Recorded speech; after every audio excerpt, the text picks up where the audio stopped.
آمدم کمی با هم گپ بزنیم. من گپ‌هایم را در آستان پر از مهر و محبتتان زدم. قبول دارم. من کمی از کوره در رفتم. کمی از کوره در رفتی؟ انصافت رو شکر. تو که هرچی فحش و فضیحت بود بارم کردی. حالا در برابر چشم گوش جاریه؟ آخ که زبانت لال شود مختار. بدانی عاشق را در برابر معشوق حقیر کردن چه شکنجه مرگاوری است. وقتی بتوانی گریه کنی یعنی هنوز اندک غیرتی برایت باقی مانده. پس میتوانیم مثل دو مرد با هم صحبت کنیم.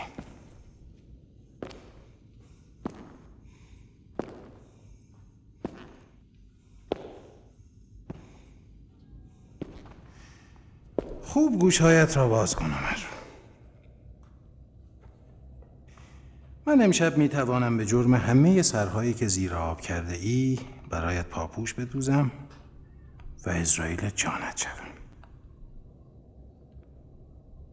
و هم میتوانم نزد حاکم مدائن رفته بگویم که تو در گنداب این سیاه چال روح پلید و بیمارت را در آینه دیده ای و استغفار نموده ای و به ریز و درشت معاصیت اقرار نموده و به معرفتی ملکوتی نائل گشته ای و چه و چه و چه و چه. حالا انتخاب با توست. چه کنم؟ سعی نکن چهره مردان صبور و خونسرد را نشان دهی. از من چه میخوایی؟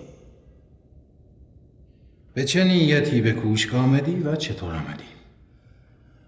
دست پایم رو باز کن تا راحت حرف بزنیم. زنجیر را به دست و پایت بستند، نه به زبانت. حرف نزنم چه؟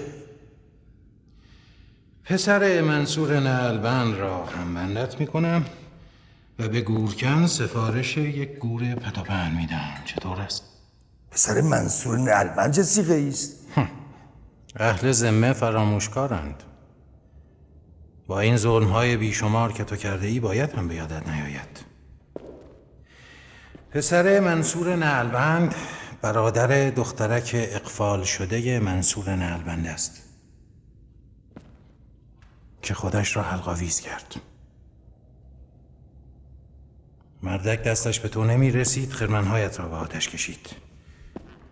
اجالتاً به جرم آتش زدن خرمنها زندانی است، اما داغ دلش هنوز تازه است و خدا می کند لحظه ای عمر سعد را زیارت کند. متوجه که شدی؟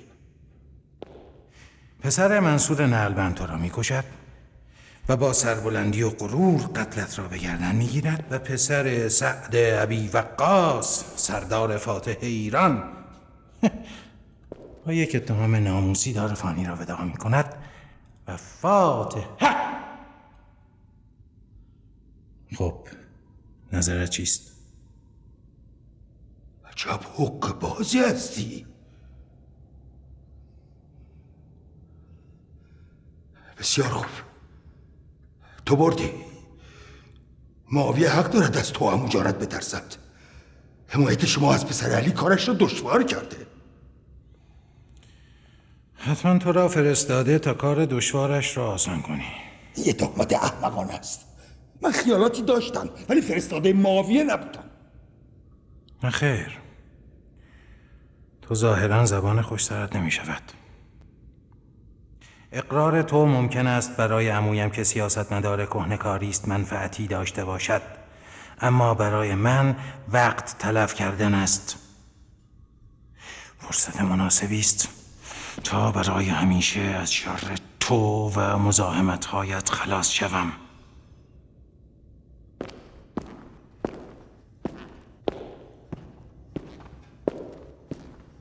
من فرستاده معاویه بودم. به کوشک آمدم تا پسر علی را بکشم. خوب شد. تو همین ها را میخواهی؟ این که اقراری است مضحک. تو یک و تنها به کوشک آمدی تا پسر علی را که در حصار فوجی از مراقبین و محافظین است بکشی؟ باید مغز خر خورده باشی تا چون خیال خامی به سرت بزند. لعنت خدا بر شیطان. چرا بر شیطان؟ و تو که دست شیطان دست پشت بسته ای. مختار، من از طرف معاویه به کوشک نیامدم. باور نمی‌کنی؟ برو با پسر منصور دربندت هر غلطی دلت میخواهد بکن. من به کوشک آمدم تا قلب کوشک سفید، یعنی تو را، یعنی مختار کل شق را که سودای پادشاهی عراق عرب را در سر دارد راضی کنم تا دست از دامن پاره‌پوره پسر علی بردارد و فرصت را از کف ندهد. معاویه دخترش را در قبال پسر علی وعده کرده. مختار، داماد معاویه شدن یعنی پادشاهی عراق. اما تو اون بله برون مسخرت همه امیدها رو به یأس مبدل کردی. این وسط به تو چه میرسید؟ خیلی چیزا، کمترینش جاریه. هنوز هم دیر نشده مختار. به خدا قسم مخافمت تو و عمو جانت بیفایده است. معاویه بنا دارد به مدائن حمله کند، کسی هم جلودارش نیست. عراقی ها میدان را خالی کردند. من که میدانم تو از بچگی رویای شیرینت پادشاهی بر عراق بوده. تا کی میخوایی خود را با زمین و گاواهن و ورزا مشغول کنی؟ تو 40 ساله شده ای مختار. امروز نتونی فردا خیلی دیر است. بیا تا کسی پیش قدم نشده حسن رو تحویل معاویه بدهیم. ما که نمیخواییم او را بکشیم، معاویه هم او را نمیکشد. من حتم دارم معاویه به خاطر فریب عوام و ناس هم که باشد دستش را به خون پسر پیامبر آغشته نمی کند. تازه من میتوانم از معاویه برای حسن امان نامه بگیرم. برای همین است که از همون دوران بچگی از تو متنفر بودم. تو همیشه خودت رو عقل کل میدیدی و ما را احمق. خیال میکنی این مزخرفات به عقل خودم نمیرسد؟ چیکار داری؟ دستم رو باز کن تا نشانت دهم که خیک پربادی. چه شب شومی، همش صدای جغد میشنوم. میترسم ناریه، میترسم عمر زیر شکنجه طاقت نیاورد و همه چیز را لو بدهد. چه فتنه ای در سر داشتی فرپریده؟ عمر قرار است چه چیزی را لو بدهد؟ وای خدا، مختار بفهمد چه دسیسه ای کرده این گیسمان را میتراشد، سرمان را گوش تا گوش میبرد. چه دسیسه ای جاریه؟ چرا هول برت داشته؟ طوری حرف میزنی که مرا هم میترسانی. زبان به چرخان خیره سر. چه رازی بین تو و عمر هست که من بیخبرم؟ هاشا و کلا، چه رازی ناریه جان؟ هرچه بوده تو میدانی. پس چرا مضطربی؟ نشنیدی عمر را متهم کردن که مأمور معاویه است و برای جاسوسی به کوشک آمده؟ گیرم که اینطور باشد. به من و تو چه؟ چه کسی به او کمک کرده تا داخل کوشک شود؟ ناریه، زن برادر عزیز من، همسر نازنین مختار. تو با لباس غلامانت او را به داخل کوشک آورده ای. دامن پاک مرا آلوده نکن مارمولک. کف دستم را بون نکرده بودم که عمر برای جاسوسی می آید. خیال می کردم به طلب تو می آید. خدا طالعم را بسوزاند. آمدم ثواب کنم، کباب شدم. حالا چه خاک و خاکستری به سر کنم؟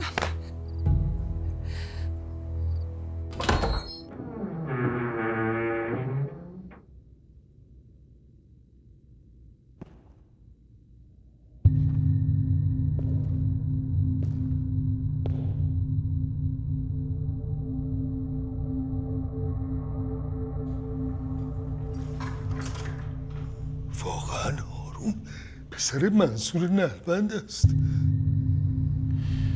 خب جناب هارون ابن منصور، که قرار بود پسر سعد را بکشی. حضرت عجل، نصف شبی ما را بیدار کرده اید و نکیر و منکر میپرسید. ما شنیده بودیم مدائن حاکم عادلی دارد که مثل سلمان فارسی حکومت میکند. گرگ و میشش یک آبشخور دارند و حق مظلومی پایمال نمیشود. بی مبالغه درست شنیدی. پس چرا این وقت شب به من جفا میکنید؟ جوابم را بدهی حکمت این مزاحمت بی وقت را میفهمی. من نمیخواستم عمر سعد را بکشم، میخواستم ارز و ناموسش را غارت کنم. یک روز از عمرم باقی باشد این کار را میکنم، بی‌سیرتش میکنم. بعدش هم عدالت با من هرچه کرد. باک ندارم، دارم بزنن یا قطع عضوم بکنن. شاید امشب به آرزویت برسی. جان من؟ شاید پشت در باش تا صدایت کنم.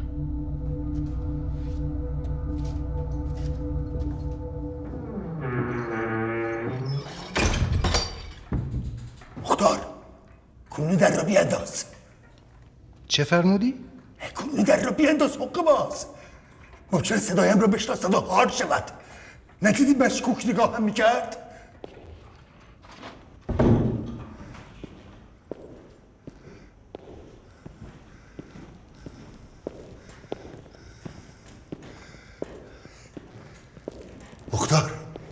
مختار جان، تو در هوش و درایت بر همه افزنی، به عالم آدم و جنیان سری. به چه چیز باید اقرار کنم جناب سلطان هوش؟ چطور و با کمک چه کسی وارد کوشک شدی؟ سلیم کوره را میشناسی؟ همون پایانداز دوران جوانی و جاهلی و بلوغ من.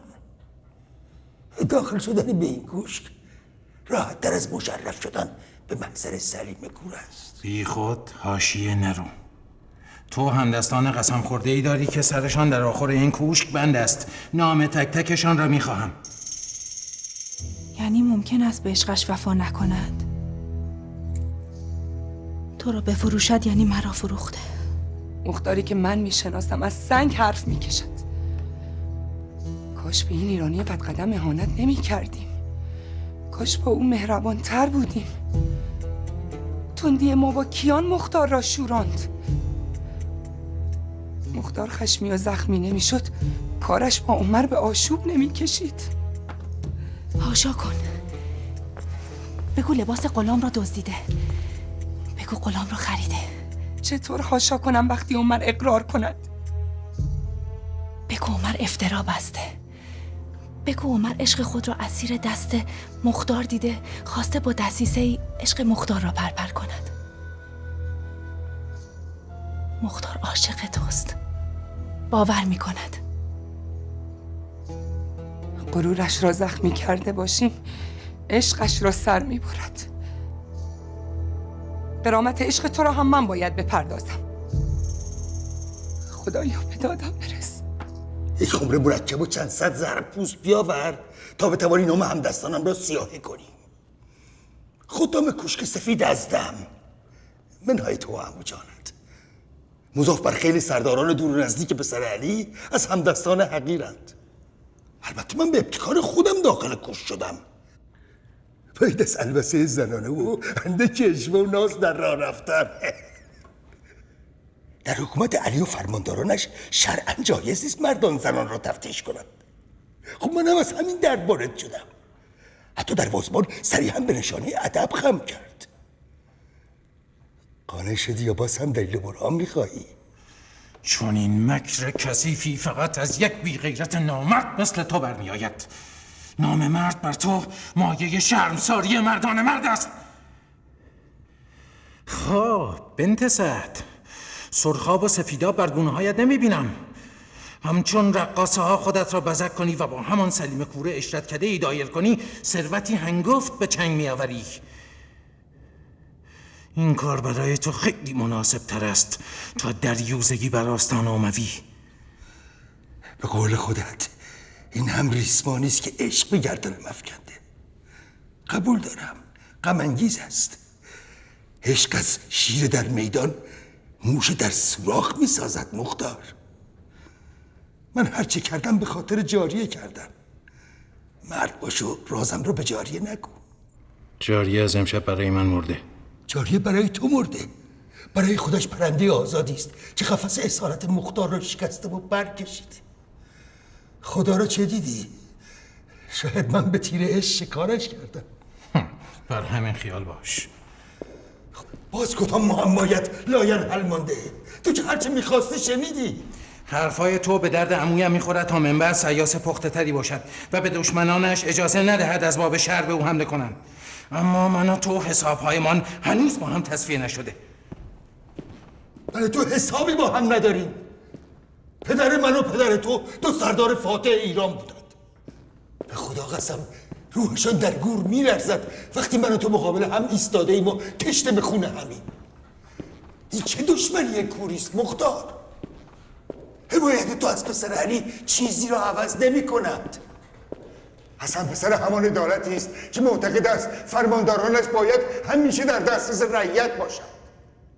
عدالتی که به مردم متکی است. اعتماد به مردم نتیجهش همین میشود که خلیفه‌اش را میبینی.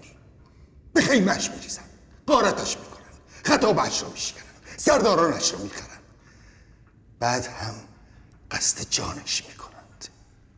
تو خیال میکنی من چرا سنگهایم را با این جماعت واکندم؟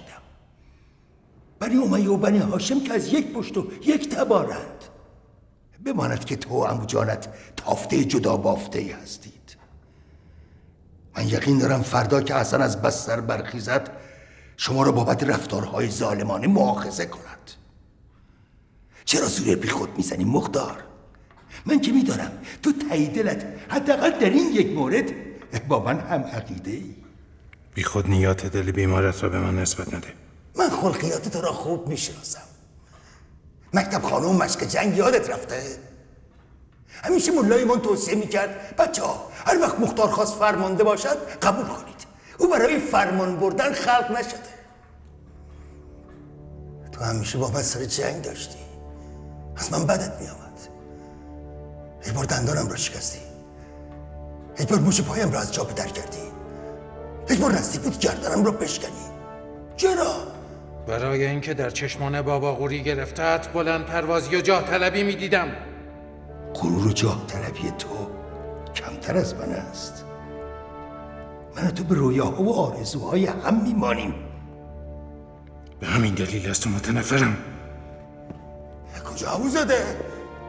لااقل دستانم رو باز کن کله خر.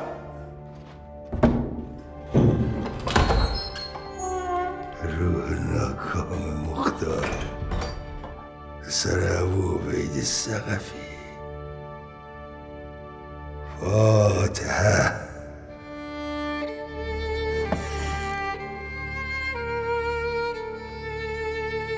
به در لگد نزد. دیدی ناریه جان، دهان عمر قفلی دارد که کلیدش جادوی نگاه جاریه است.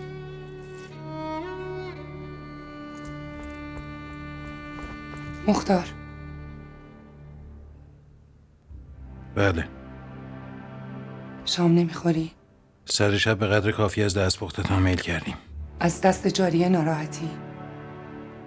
جاریه از امشب در این خانه یک غریبه است. رفتار امشبش با کیان یعنی انکار قوم و خویشیش با من. جاریه هنوز بچه است مختار. ناریه، زین پس نمیخواهم نامش را بشنوم، حتی از زبان تو. زربی کجاست؟ نزدیک خروسخانه است. حتما خوابیده. بیدارش کن. کوفته هم مشتمال میخواهم.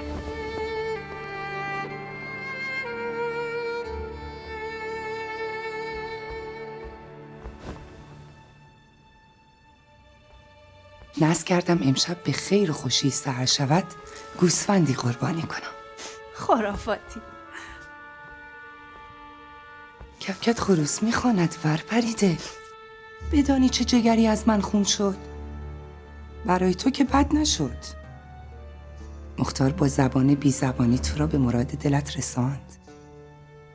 از امشب بی ترس از مختار میتوانی به عمر جانت فکر کنی.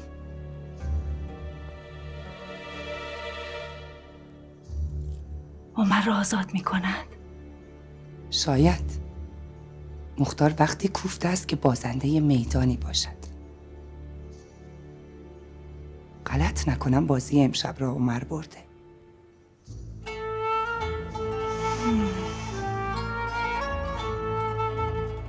تو شکارچی و شیر و پلنگی، حیف نیست به شکار شغال بروی. این جماعت مشتی شغال گرن که تا خری ار نکرده او میکنن. به خداوندی خدا قسم، قوقای عده خر و شغال در تاریکی مجتبی پسر علی شیر خدا را زمین گیر کرده. تو هم بروی زخم برمیداری. به هیکلت زخم نتوانن بزنن، بر دلت میزنن. سر شب که تو با عمر سعد جنگت شد، من به دستور بانو رفتم عمو رو خبر کنم که قنبر را دیدم. بدانی با چه سوزی از دل خونین امام مجتبی حرف میزد و اشک میریخت. دلم میخواست کنارش بشینم و شکم سیر اشک بریزم. قنبر؟ کدام قنبر؟ قنبر غلام علی. قنبر در مدائن چه میکند؟ همراه بانو جهده آمده. جهده؟ بلیا، همسر امام مجتبی. جهده دختر اشعث ابن قیس کندی؟ بلیا، آمدن امام مجتبی رو ببینن.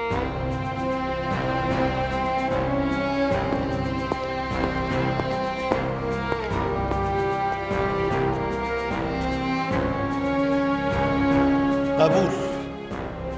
موی از خرس کندن غنیمت است. یعنی ما خرس هستیم حضرت والی؟ در مثل مناقشه نیست سلطان سخاوت. یک خروار آرد گندم و یک خروار جو به نظر دریادلی چون شما یک تار موست. اجازه می دهید این تار مو را از زکات غله سال آتی کسر کنیم؟ به حساب دیون دولتیتان سیاهه می کنم. دیون شرعی را که پیشخور نمی کنن مومن. هنوز بیدارید عمو جان؟ داشتیم با حضرات چانه می زدیم که مقداری آذوقه برای لشکریان سابات فراهم کنیم.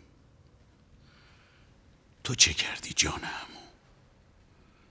پسر سعد چیزی اعتراف کرد؟ بله، در لباس یک زن وارد کوشک شده. یا للچه، چه حیوانات رسلی.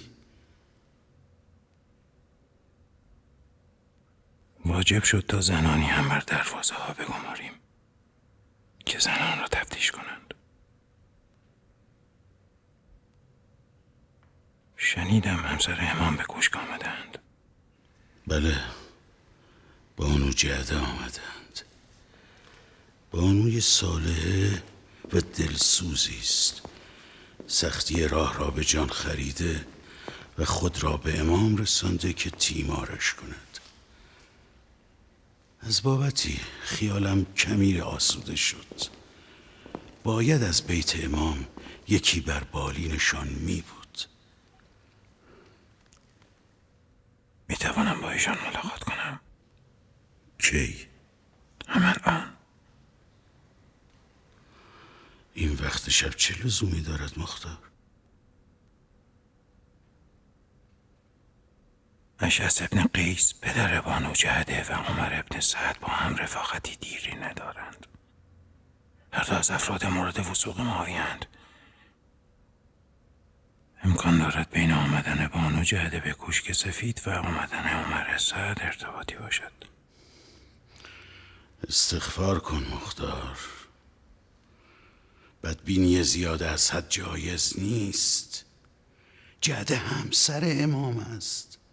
راه او از راه پدرش جداست. عمو جان، من خودم از همین بالوان صالحه و دلسوز یکی در خانه دارم. دخت سمورت ابن جندب. بعضی اوقات خلق و خوی جاهلانش دیوانه‌ام میکند. باید مراقب دوستی خرسخاله ها باشیم. این وقت شب چه دلیلی برای ملاقات بتراشم؟ وقتی آمد بسیار خسته و درمانده بود. شاید از سایه خوابیده باشد. بو ببرد به او مظنونی چه؟ من که نمیخواهم از بانو جهده در مقام متهم بازجویی کنم. باید طوری حرف زد که بانو جهده ما را محرم اسرار بداند و سنگ صبور خیش. او درد دل کند، من سر مگو را خواهم فهمید. حداقل تا نماز صبح صبر کن. بسیار خوب، چاره ای نیست. صبر میکنم.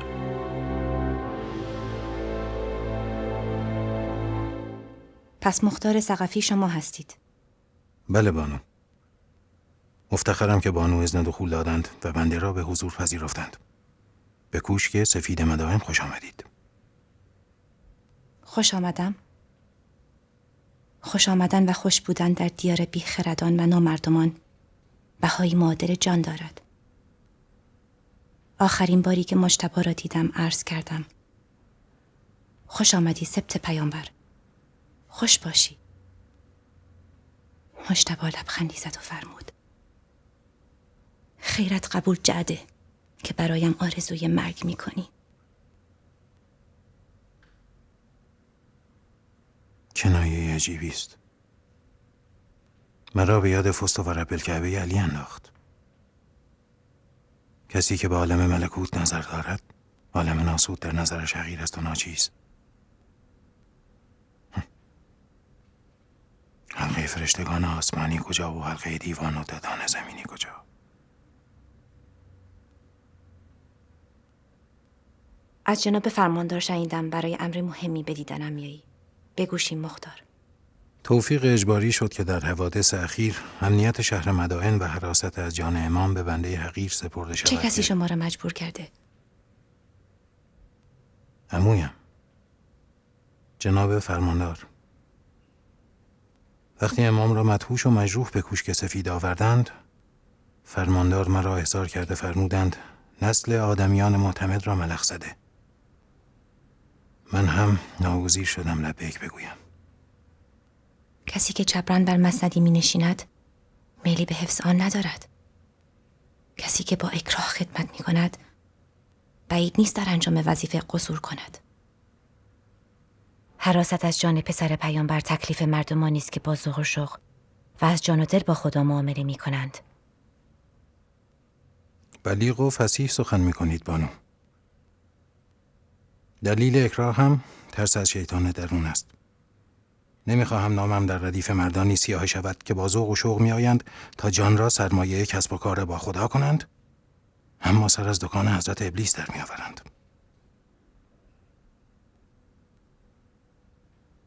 پیش از اینکه متولی امور امنیتی شوید چه می کردید؟ زراعت بانو. بعد از جنگ صفین از کوفه به مدائن کوچ کردم و زراعت پیشه ساختم.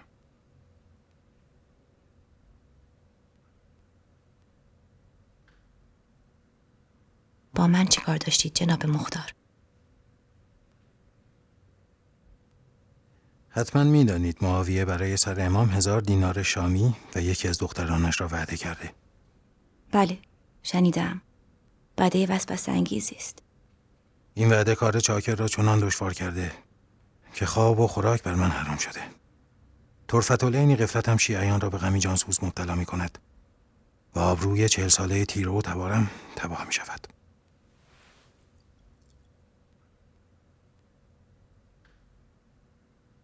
چنانچه بانو قصد ماندن در مدائن را دارند، تقاضا می کنم در انجام این وظیفه خطیر مرا یاری کنند. کور از خداوند و چشم بینا می خواهد جناب مختار. چه باید بکنم؟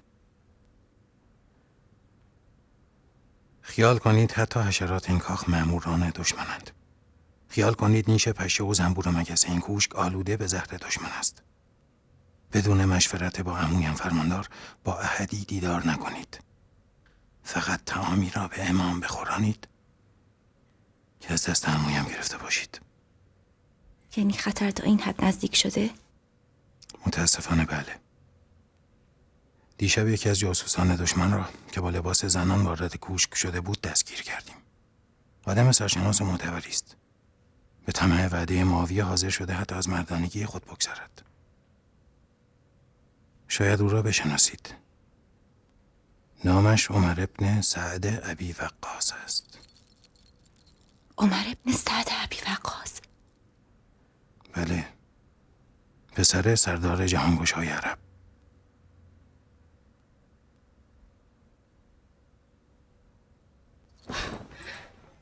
نفرین بر این چشم‌تنگان دنیا دوست که شرف و غیرت و مردانگی را کشتند. فکر می‌کردم عرب دینش را بفروشد، غیرت و غرور جاهلیش را نمی‌فروشد. ای زاره دل سوختی امین، در دلم دژی بنا کرده بودم از صبر و توکل و امید. تو با این خبر ویرانش کردی. برای حسن یک راه بیشتر نمانده. باید خرقه خلافت را تسلیم معاویه کند. میخواهید چه کنید بانو؟ باید با حسن صحبت کنم. باید مجابش کنم که صلح را قبول کند. معاویه که از کفار قریش بدتر نیست. صلح حدیبیه پیامبر با کفار قریش، حکایت امروز حسن است با معاویه. من باب وظیفه عرض میکنم، شتاب نکنید بانو. ضعف ناشی از خونریزی باعث شده امام نتوانند اخبار ناگوار را تحمل کنند. سخن اصول فرود آوردن ضربتی است به مراتب مهلک‌تر از ضربت خنجر بن سنان. یکی دو روز تحمل کنید حالشان بهتر شود. خراب شود خانه جهل این جماعت سفله که آرزوهایم را حسرت کردند و قصر رویاهایم را ویران. رهایش کنید، تو را به خدا رهایش کنید. معاویه رحیم تر از آن است که بر نوه زخمی پیامبر تیغ بکشد. به خاطر خدا بیش از این حدیث جنگ در گوشش نخوانید.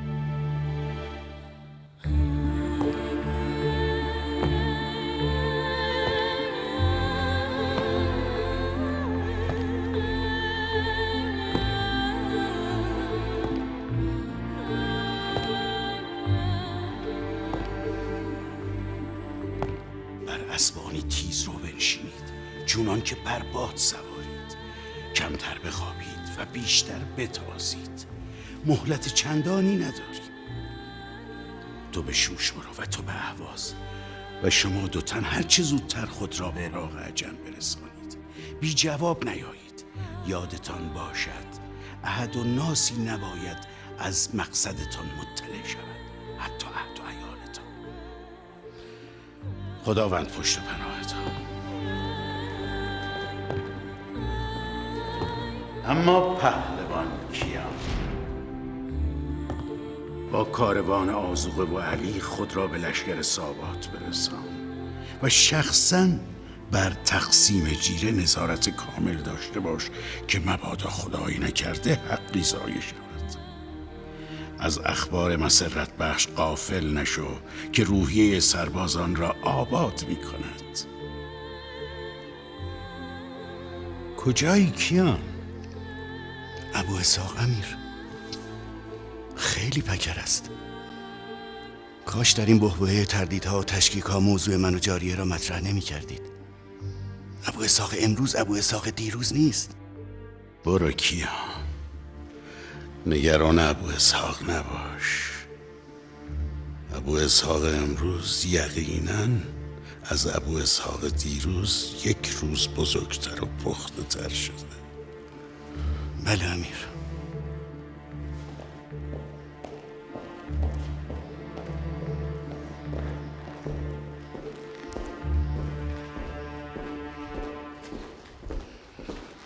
بانو جعده را دیدی مختار؟ چه عایدت شد جان عمو؟ بگو بیتابم بدانم. مختار، تو هم بهتر از به همان بیل و زمینت تکیه کنی. تو و عمویت نمیتوانید حریف لشکر مور و ملخ شام شوید. شما خودتان را نجات دهید. من شوهرم را نجات خواهم داد.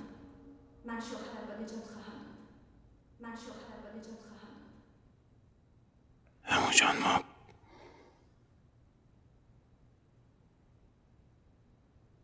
قافیه را باخته ایم. یعنی چه قافیه را باختیم؟ نور دیده؟ یعنی اینکه بانو جعده هم مانند عمر سعد سخن می کند. یعنی اینکه مأموریت دارد تا امام را وادار به قبول صلح کند. یعنی امام حتی در بیت خودش هم غریب است و همراه ندارد. کار از دست شده عمو جان. شما چه اصرار دارید با شماری قلیل به جنگ لشکریانی بروید که به شماره ریگ ریزارند و به ثروت خروار طلا و به حیلت لشکریان شیطان. سودایی شده ای مختار، هوایی شده ای. بانو جعده جادوگر بوده یا عمر سعد؟ پسر جان، آنها که در بدر و احد و خندق در برابر رسول خدا لشکر آراستند، شمار و ثروت و حیلتشان کم از لشکر شام نبود. بدریون 1-3 بودند در برابر مشرکین. بله 1-3 بودند، اما بودند.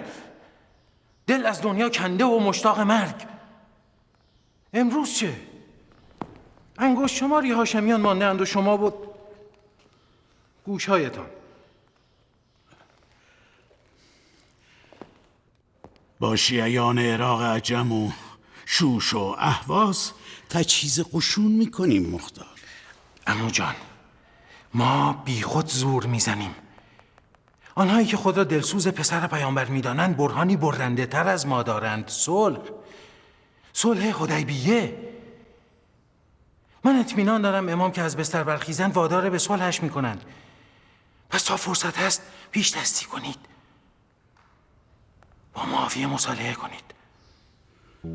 نه، باور نمی کنم که این سخن را از زبان پسری بشنوم که پدرش با غسل شهادت به میدان می شتافت. از من می خواهی یک عمر ارادتم به علی را وانهم و معاویه را دریابم، آن هم در ایامی که پای بر لب گور داره. هیهات هیهات.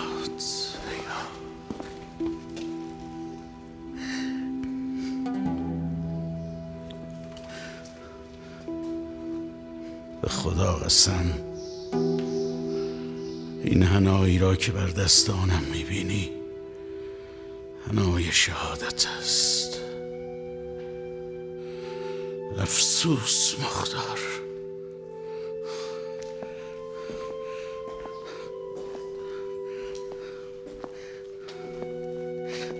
تو با این سخنان جگرم را سوزاندی. دلم خوش بود شیر پسر برادرم با شمشیری بران، غریبی قران و دلی سرشار از خلوص و ایمان مرا نزد امامم، نزد پسر پیامبرم رو سفید می کند. عمو جان، به خدا سوگند بگویید بمیر، کفن می پوشم و در گور می خوابم.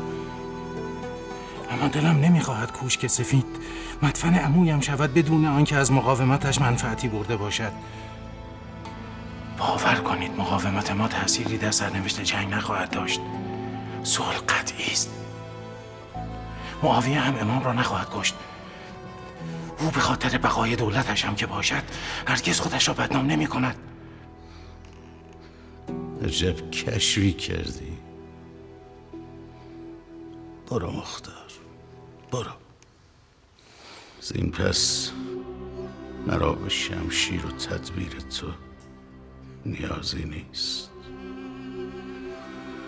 خدا بخواهد این بار را یک تنه تا عرش میکشانم.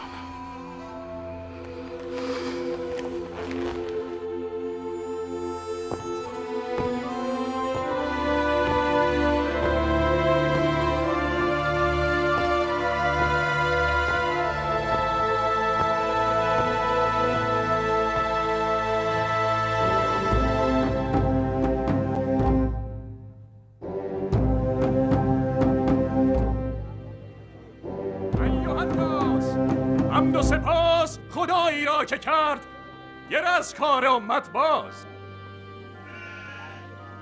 مسلمین شدند از جنگ خلاص.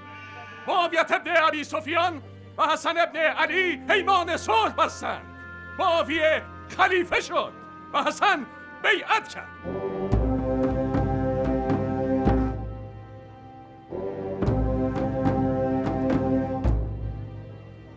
ای مردم مدائن به گوش، ای مردم مدائن به هوش، جنگ تمام شد.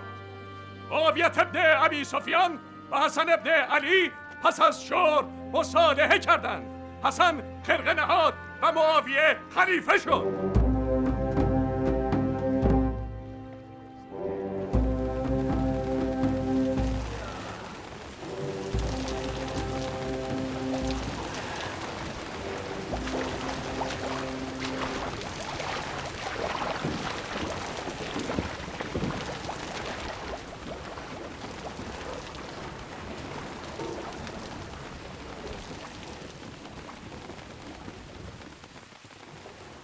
هنوز دندان به هم میسایی؟ خلیفه بخشیده، تو نمی بخشی؟ بذل و بخشش خلیفه ما را اسیر کرده و شماها را دلیر. خطر در کمین همه بود، رنگ رز یاغی. خدا را شکر که مدائن به قاروره های نفتین و کژدم های ارباز شامی گزیده نشد. حسن با صلحش خدا را خوشحال کرده. نادان صلح حسن با معاویه عجم کشی بود. دراز گوش. آهسته دیوانه، این سخن اعامره است. این سخن مریدان علی است. من ابو نصیرم، کچل، تاجر نخی که تو رنگ میکنی. صلح حسن و معاویه به نفع همه مسلمین بود جز اهامره که ذاتاً عرب ستیزند و دمشان را به دم مریدان علی گره زدند تا در پناه عقاید علی دوستانه عرب کشی کنند. بهرام، تو ندانسته زبان این جماعت زیانکار شده ای. من و تو همشهری هستیم و همسایه. هرچه تو رنگ کنی من خریدارم. گره پیشانی باز کن مرد. حیف نیست با هم دشمنی کنی.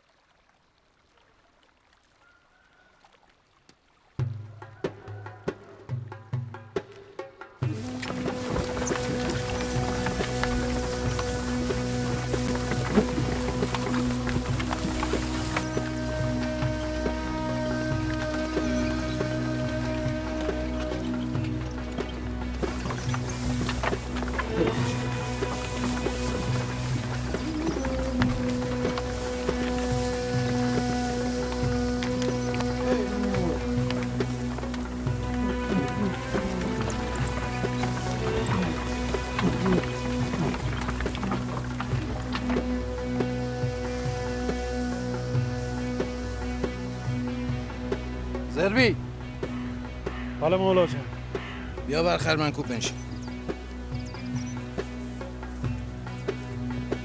بپا، مراقب باش.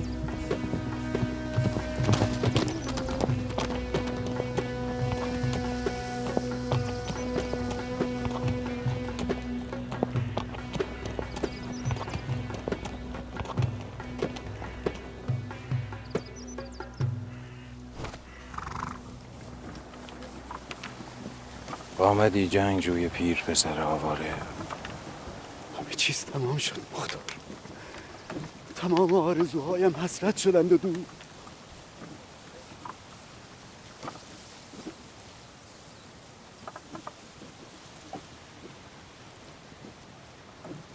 چشمان داده این دو پیاله خون شدن. به خدا قسم مرگ گواراترم بود. کاش مرده بودم و این همه خفت را نمیدیدم. این که امام پذیرفت صلح نامه نبود، نه این نامه بود، نه این نامه بود.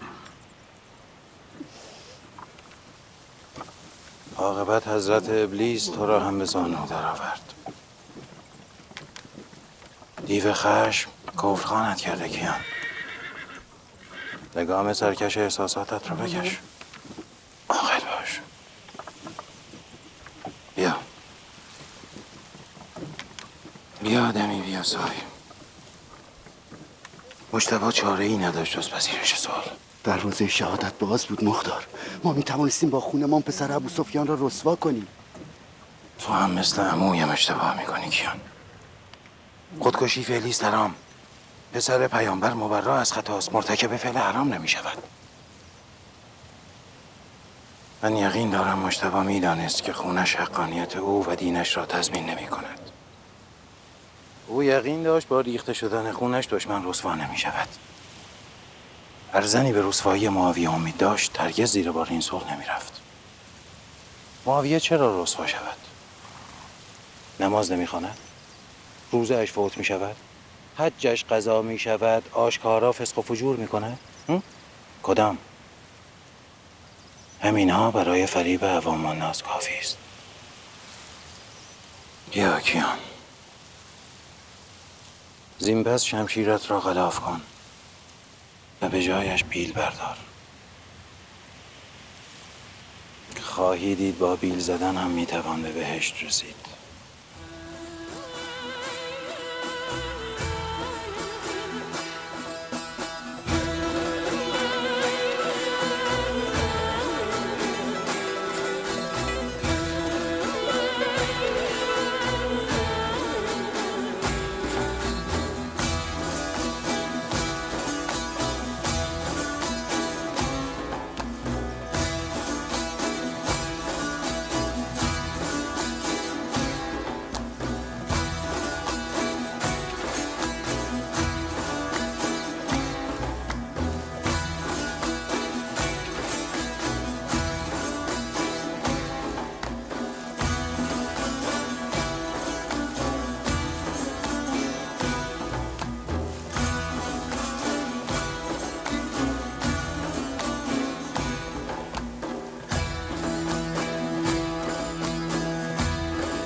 پیمان صلح بین حسن ابن علی علیه السلام و معاویه ابن ابی سفیان بسته شد که به گواهی تاریخ شامل 5 اصل اساسی بود و مهمترین و اولین اصل آن موروثی نبودن حکومت پس از معاویه بود.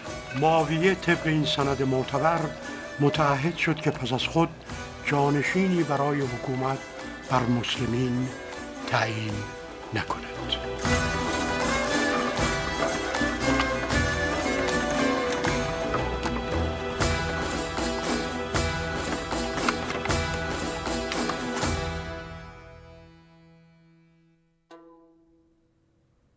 کشتی هایت غرق شده گلم؟ دلواپس مختارم خاله. چرا؟ مختار که همه جوره تسلیم شده خاله. هنوز با عمر آشتی نکرده. آشتی نکرده بود راضی نمیشد تو به نکاح عمر درایی. مجبور شد خاله. زنج موره های من و ناریه باعث شد که راضی شود. قلباً از عمر متنفر است. میخواهد سر به تنش نباشد. خطبه عقد را بخوانند، عمر و مختار قوم و خویش میشوند، کینه ها همه میمیرند. به جای اخم چشم خمار کن تا دل و دین عمر را زیر و رو کنی. میترسم غرور مختار زخمی شده باشد خاله. مختار غرورش خراش بردارد خانه خرابمان میکند. مختار وقتی ترسناک است که شمشیر به کف داشته باشد. مختار بیل بردوش آزارش به مورچم نمیرسد. خدا از زبانت بشنود